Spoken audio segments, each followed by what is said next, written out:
Hello guys, in this video I'm going to show you how to turn on and off do not disturb mode on MacBook. But first I wanted to tell you that don't forget to subscribe, because at 10,000 subscribers I'm going to show you my YouTube revenue statistics and my growth strategy, how you can make money online.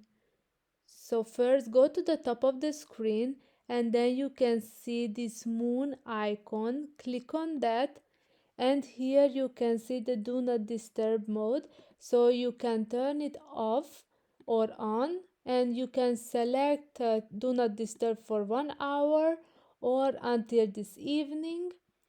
And if you click on the personal here as well, you can choose for 1 hour or until this evening.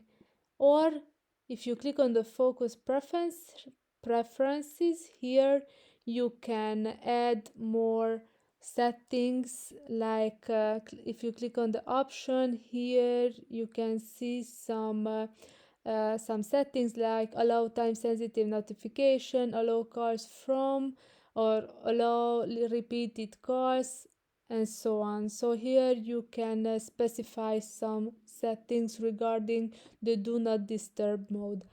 I hope this video was helpful for you. If it was, please consider subscribing and see you in the next one. Bye bye.